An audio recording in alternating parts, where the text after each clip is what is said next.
Original ഫുട്ടേജാണ്. Mentally down ആയിട്ടുള്ള ആൾക്കാരെ സംരക്ഷിച്ചിരുന്ന ചെറിയൊരു ഹോസ്പിറ്റലാണത്. അപ്പോൾ ഈ ഹോസ്പിറ്റലിൻ്റെ പ്രത്യേകത എന്ന് വെച്ചിട്ടുണ്ടെങ്കിൽ ഇത് 1990s സ്ഥാപിക്കപ്പെട്ടതും അതിന് ശേഷം ഒരുപാട് മരണങ്ങളവിടെ സംഭവിച്ചു. അതിന് ശേഷം അത് ഹോണ്ടഡായി മാറി എന്ന് പറഞ്ഞാൽ അടച്ചിട്ടൊക്കെയാണ്. അവിടെ പബ്ലിക്കൊന്നും അലൗഡ് അല്ല. അവിടെ ആകെ നിൽക്കുന്നത് 2-3 സെക്യൂരിറ്റി മാത്രം. ഗവൺമെൻറ് അണ്ടറിലാണ് ഉള്ളത്. അപ്പോൾ അങ്ങനെ ഈ സെക്യൂരിറ്റിമാർ ഒരാൾക്ക് ആകാംക്ഷ കൂടിയിട്ട് ഇതിൻ്റെ ഉള്ളിൽ എന്താണെന്ന് അറിയാൻ വേണ്ടിയിട്ട് ഇവർ സീലൊക്കെ പൊട്ടിച്ചിട്ട് ഉള്ളിലേക്ക് കയറിയാണ്. ഉള്ളിലേക്ക് ആർക്കും എൻട്രൻസ് ഇല്ല, അതുകൂടി ആലോചിക്കണം. അങ്ങനെ ഇവർ രണ്ടുപേര് ഒരു ടോർച്ചും അവിടുത്തെ ഉള്ളിലത്തെ അവൈലബിൾ ലൈറ്റ്സ് ഒക്കെ ഇട്ടിട്ട് ഇങ്ങനെ രാത്രി പോയിക്കൊണ്ടിരുന്നപ്പോൾ നിങ്ങൾ കാണുന്ന ദൃശ്യങ്ങളാണ് കണ്ടുകൊണ്ടിരിക്കുന്നത്.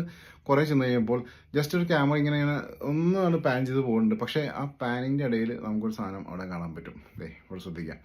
ആ ഡോറിൻ്റെ ഉള്ളിൽ എന്തോ ഒരു സംഭവം, ഒരു മനുഷ്യരൂപം പോലത്തെ സാധനം ഇങ്ങനെ നീങ്ങി പോകുന്നുണ്ട്. കണ്ടോ, വീണ്ടും വീണ്ടും കാണിച്ചു തരുന്നുണ്ട്. ഇതെന്താണ് സംഭവം എന്ന് അവർക്ക് ഇതുവരെ പിടിയിട്ടില്ല. ഇത് ഇപ്പോഴും ഒരു നിഗൂഢമായിട്ട് നിൽക്കുന്ന കാര്യങ്ങളാണ്. ഇങ്ങനത്തെ വീഡിയോസ് ഇഷ്ടമാണ്.